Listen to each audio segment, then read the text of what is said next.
Salut à toutes et à tous, ravi de vous retrouver pour une nouvelle édition de la Minute Quintée. On prend la direction de l'hippodrome de Longchamp ce mercredi 7 mai avec un Quintet Plus qui se situe dans la septième course du programme. Ce sera le prix de la Concorde prévu à 20h15.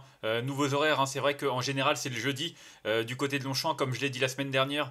C'est vrai que c'était le 1er mai à Saint-Cloud et là le 8 mai ce sera du côté de Lyon-Paris. Du coup, voilà, on a un Quintet Plus qui se dispute à un horaire un petit peu tardif, mais une épreuve qui est très intéressante. Un handicap pour des chevaux âgés de 4 ans et au-dessus, il y aura 2400 mètres à parcourir sur la grande piste. 16 concurrents qui seront au départ de cette septième course qui, comme je l'ai dit, sera prévue aux alentours de 20h15. Une course intéressante mais plus ouverte qu'il n'y paraît. C'est vrai que j'ai retenu en tête de ma sélection le numéro 6, Gâteau Pardo, de manière assez logique. C'est vrai qu'il coche toutes les cases. Il vient de terminer deuxième d'un quintet sur ce parcours, prouvant non seulement qu'il était capable d'en remporter un, mais aussi qu'il était capable de tenir la distance. C'était la première fois qu'il courait sur une distance aussi longue et visiblement le rallongement de la distance a joué en sa faveur. Terrain sera à peu près pareil, bon souple, donc clairement un cheval qui est en pleine possession de ses moyens, qui cherche sa course à ce niveau-là et qui va certainement la trouver très rapidement. Moi en tout cas, je lui fais confiance, c'est une très bonne base et pour moi un lauréat en puissance.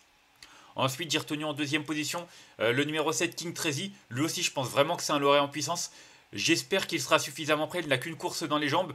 Mais clairement, c'est un cheval de qualité. Il a remporté son quintet à l'âge de 3 ans. Il a confirmé par la suite qu'il était encore capable de bien faire malgré une pénalisation de 3,5 kg, se classant troisième d'un quintet du côté de Compiègne le 28 août dernier en valeur 39.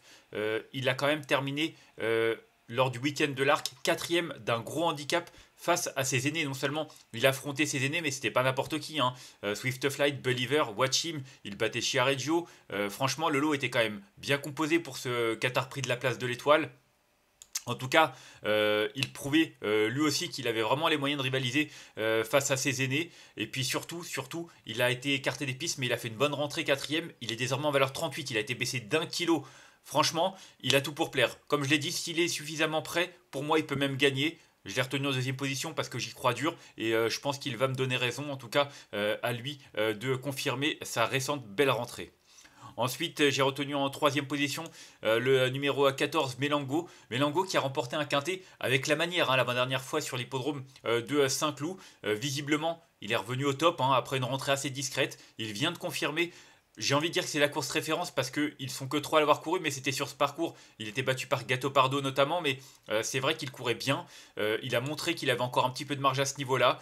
Voilà, pour moi, c'est également une bonne base au départ de ce quintet. Il est bien placé en bas de tableau. C'est un cheval qui a prouvé qu'il appréciait ce parcours. Il est en plein sur sa distance.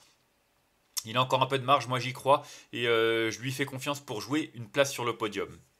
Ensuite, j'ai retenu en quatrième position en bas de tableau le 16, Back to Back, pardon, un cheval qui a longtemps été écarté des pistes, plus d'1 an. Et c'est vrai que pour son retour dans cette catégorie, il est vraiment super bien placé. Alors, il avait terminé troisième d'un quintet en février 2024. Avant d'être arrêté, il était pris en valeur 40,5. Alors il avait besoin de courir lors de sa rentrée en mars. Il a terminé seulement septième, mais il vient de s'imposer dans une course à condition du côté de Salon de Provence. Il est descendu en valeur 36. Rendez-vous compte, il a fait troisième d'un quintet en 40,5 avec 9 livres en plus. C'est énorme. Ça prouve vraiment qu'il a de la marge pour moi. S'il a suffisamment progresser sur sa victoire parce que là la donne change un petit peu en région parisienne et face à une telle opposition, franchement même le voir gagner ce serait pas étonnant. En tout cas sur sa chance théorique, rien à dire, c'est vraiment une très belle possibilité. Ensuite, j'ai retenu en cinquième position le numéro 9, Massimo Meridio, qui à mon sens a encore un petit peu de marge. Il vient de s'imposer dans un handicap sur 2004 à Saint-Cloud, montrant qu'il était vraiment au top après avoir réalisé une bonne rentrée où il avait terminé deuxième d'une course à condition. Donc voilà, il a été pénalisé de 2,5 kg, mais c'est un cheval qui est en plein épanouissement. Il n'a pas beaucoup couru, seulement 7 fois depuis ses débuts. Il a l'air d'être bien plus à l'aise avec les œillères australiennes. Donc voilà, on lui remet cet artifice. Pour moi, malgré les 5 livres en plus, je le pense capable de repousser ses limites. Peut-être que pour la victoire, ça va être compliqué parce qu'il y a quand même de l'opposition. Mais pour terminer 3, 4, 5, il a vraiment sa place. Ensuite, j'ai retenu en 6ème position le numéro 11, Zayana. Alors Zayana, c'est peut-être ma botte secrète, j'aime bien le dire. Quand on regarde son profil, c'est vrai que ces deux courses de remise en route sont pas extraordinaires. Maintenant, elles lui ont permis de perdre 1 kg sur l'échelle des valeurs. Et puis surtout, ces deux courses de réapparition, c'était sur 2000 mètres. J'ai regardé sur 2400 mètres. C'est bien simple. Sur toutes les distances au-dessus de 2000 mètres, entre 2100 et 2500 mètres, elle n'a jamais fini plus loin que 5ème. 2400 mètres sur cette distance, elle y a couru à 2 reprises pour une victoire, une deuxième place. Donc franchement, elle a pas mal d'arguments à faire valoir. Elle a déjà fait l'arrivée deuxième de Quintet en 38. Si elle affiche des progrès et qu'elle montre son vrai visage, surtout sur cette distance qui va être bien plus à son avantage, je pense qu'elle est capable de créer une belle surprise. En tout cas, pour moi, c'est vraiment un outsider très très séduisant. Ensuite, j'ai retenu en 7ème position le numéro 2, Zulu Warrior. Zulu Warrior, alors dernièrement, ça s'est pas forcément super bien passé. Seulement 8ème du Quintet, comme je dis référence, parce que c'était sur ce parcours. Derrière Gato Pardo et Mélango, maintenant, les écarts sont pas énormes. Il a été baissé d'une livre sur l'échelle des valeurs.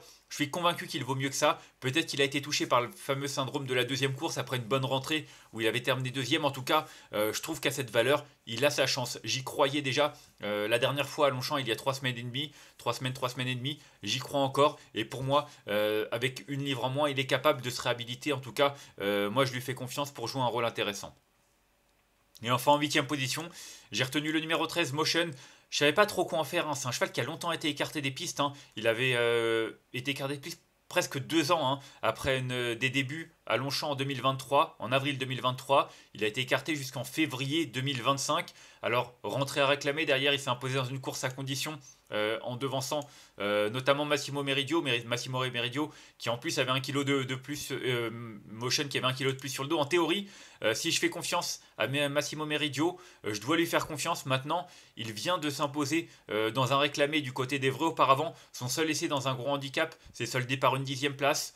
Voilà, il a tout approuvé en valeur 37, mais le fait que son entourage effectue le déplacement, voilà, enfin, son entourage, il vient d'être réclamé, hein. C'est vrai que Lucas Wolf, en général, il est en Allemagne. Je ne sais pas s'il a d'autres mondes dans la journée. Je regarde juste une petite fiche pour voir ses prochaines courses. Non, il vient uniquement pour lui. Donc voilà, ça incite un peu plus à la méfiance. Mais voilà, moi j'ai des doutes sur sa compétitivité. À lui de prouver qu'il est capable de s'illustrer en valeur 37. Mais c'est vrai que, au vu de sa victoire contre Massimo Meridio, on peut penser qu'il est capable de remettre les pendules à l'heure dans cette catégorie.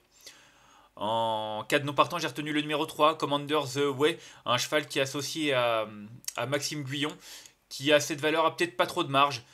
Faut voir, c'est vrai qu'il a remporté plusieurs handicaps, hein, la saison passée avant de montrer fin d'année qu'il était capable de bien faire en 39,5, 5ème d'un Quintet à Toulouse. 2 courses dans les jambes cette année. Il est baissé en 39, faut voir. Je vous l'ai dit, pour son retour dans cette catégorie, je suis pas sûr qu'il puisse jouer les premiers rôles, même je pense que ça va être très compliqué, mais s'il venait à terminer 4-5ème, il aurait rempli son contrat, mais voilà, ce sera juste un regret de ma part.